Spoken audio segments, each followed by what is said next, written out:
የገጠሬው ልጅ Please like, share, and subscribe our channel, Chlatch Tube. በአንድ ወቅት በገጠር የሚኖር ባሻዬ ድንቡሎ የሚባል ልጅ ነበረ። ባሻዬ በገጠሩ በጣም ተወዳጅና ታዛዥ ልጅ ነበር። ሁሉም ሰው እንደ ልቡ ነው የሚያዘው። እሱም ፈጣንና ቅን ስለሆነ ተለው ብሎ የልባቸውን ያደርስላቸዋል። ሁልጊዜ ከመንደሩ አጠገብ ካለው ረዥም ተራራ ይወጣና ዋሽንቱን አውጥቶ ይጫወታል። ዋሽንቱን ሲነፋ ለሰማው ሰው የሀገር ፍቅር ያሳድርበታል። ግጥሞቹ ሁሉ በጣም ነው ትዝታን የሚፈጥሩት። የ10 ዓመቱ ደባሼ ከተራራው ላይ ሆኖ ከሚፈሰው የተፈጥሮ ውሃ ዳር ላይ ቁጭ ብሎ በዋሽንቱ ሲጫወት ይቆይና ተሎ ብሎ ወደ ቤቱ ይመለሳል። እናትና አባቱ ይሄ ልጃችን በጣም ጎበዝና ፈጣን ልጅ ነው፣ ስለዚህ ወደ ከተማው ሄዶ መማር አለበት፣ ከዚህ ከሆነ ጨዋታ ስለሚወድ ደግሞ መማሩን ይህን ጉብዝናውን ሊያጠው ይችላል ብለው በመፍራት ወደ ከተማ ከአጎቱ ጋር ሆኖ እንዲማር ላኩት። ደባሼም ከተማ ሲገባ የመኪናውን ብዛት፣ የሰውን ብዛት አይቶ መረበሽ ጀመረ። ውስጡን ፍርሃት አለው። እሱ የሚያውቀው ተራራ ስር ላይ ቁጭ ብሎ የሚፈሰውን ወንዝ ማየት፣ ጦጣው ሲዘል፣ ወፉ ሲበር ነው እንጂ እንደዚህ ሰውና መኪና ጭንቅንቅ ብሎ ሲሄድ አይቶ አያውቅም። ላሚቷ እንዳትገጭ ነው እንጂ መኪናው እንዳይገጭ ተብሎ አያውቅም። በጣም ግራ እየተጋባና ከተማውን እየፈራ ከአጎቱ ቤት ገባ። የዋሃው ደግና ታዛዡ ባሻዬ ብቸኝነት ተሰማው። አገሩ ትዝ አለው። እናትና አባቱ ትዝ አሉት። ጓደኞቹን አፈቁት።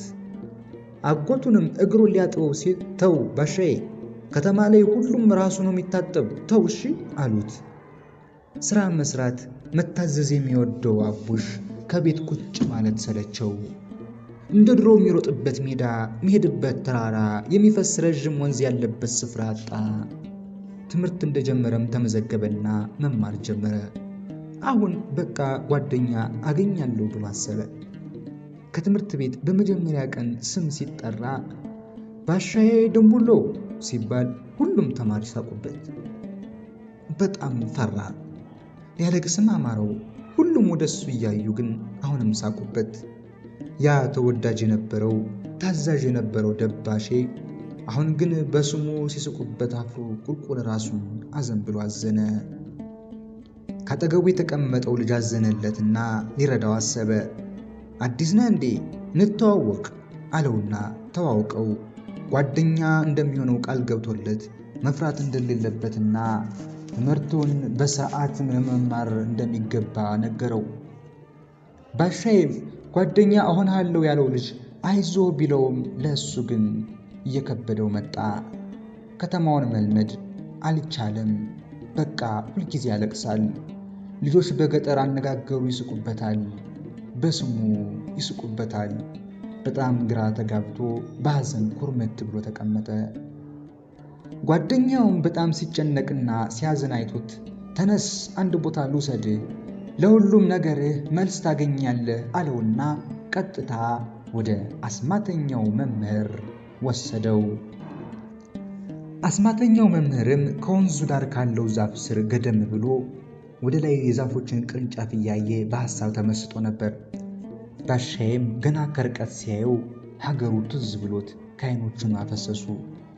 ጓደኛውም አትፍራ፣ አይዞ፣ አሁን ለሁሉም ነገር መፍትሄ ታገኛለህ፣ በቃ አታልቅስ ብሎ ወደ አስማተኛው መምህር አደረሰው። አስማተኛው መምህርም ባሻዬን ሲያየው እንደፈራና እንዳዘነ ተረድቶት እጁን በሰፊው ዘረጋለትና ኑ እንጂ ቀፉኝ አላቸው። እቅፍ አድርጎም ይገርማችኋል የኔ ልጆች፣ በጣም ትልቅ ሐሳብ እያሰብኩ ነበር።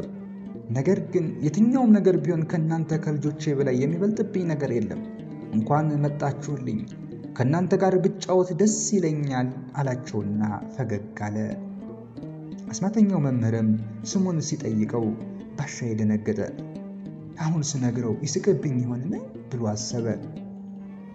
ድጋሜ ስምህ ማን ነው ብሎ ሲጠይቀው ባሻዬ ይባላለሁ አለው፣ እንደ መፍራት እንደ መንቀጥቀጥ እያለ። ካሁን ይስቅብኝ ይሆን እያለ ባሻዬ እባላለሁ አለ በድጋሚ። ግሩም ስም ነው፣ ትርጉሙን ታውቀዋለህ? ምን ማለት ነው ብሎ አስማተኛው መምህር ጠየቀው። ባሻዬ አላውቀውም አለ። አስማተኛው መምህርም ባሻዬ ማለት አዛኝ፣ ሩህሩህ፣ የዋህ፣ ደግ የሆነ ማለት ነው። በጣም የሚገርም ስም ነው። አንተ ደግሞ ስትታይ ደግ ልጅ እንደሆንክ ያስታውቃል። በልና አቀፈኝ ብሎ በድጋሚ አቀፈውና ፈገግ ብሎ ሲያቅፈው ባሻዬ ከተማ ከገባ ለመጀመሪያ ጊዜ አብሮ ከአስማተኛው መምህር ጋር ፈገግ አለ። ደስ አለውና ጥብቅ አድርጎ አቀፈው። አስማተኛው መምህርም ዛሬ ከእናንተ ጋር ነው የምጫወተው፣ ከዛ በፊት ግን ለምን እንደመጣችሁ ንገሩኝ አላቸው። የባሻዬ ጓደኛም ባሻዬ የገጠመውንና የሆነውን ሁሉ ነገረው። አስማተኛው መምህርም አይዞ፣ ይህ ብዙ ሰው የሚገጥመው ችግር ነው። ከአንድ ቦታ ወደ ሌላ ቦታ ሲሄድ አዲስ ነገር ሲሞክር ብዙ ፈተናና ግራ የሚያጋቡ ነገሮች ይገጥማሉ። ባይሆን መፍትሄ የሌለው ምንም አንዳች ነገር ስለሌለ ከዚህ በኋላ በዚህ ማዘንን አቁምና እኔ ምልን ሰምተህ ደስተኛና ጠንካራ ልጅ ትሆናለህ። አይዞ እሺ አለው። ውድ አድማጮቻችን ምን ብሎ የሚመክረው ይመስላችኋል? አስማተኛው መምህርም መናገር ጀመረ። በመጀመሪያ አሁን የገጠመህ ያለው ችግር ሁሉ እያጠነከረህ ነው። ምክንያቱም የገጠሩንም የከተማውን አኗኗር ሁለቱንም በደንብ እንድትረዳ ያስችልሃል። የኔ ልጅ የምነግርህ ነገር ግን ገጠር እያለህ የምታደርጋቸውን እያንዳንዱን መልካም ነገር እንዳታቆም፣ ሰዎች ተው ቢሉህም እንዳታቆም፣ ሌሎችንም ታስተምርበታለህ እንጂ አንተ ጭራሽ እንዳታቆም አለው።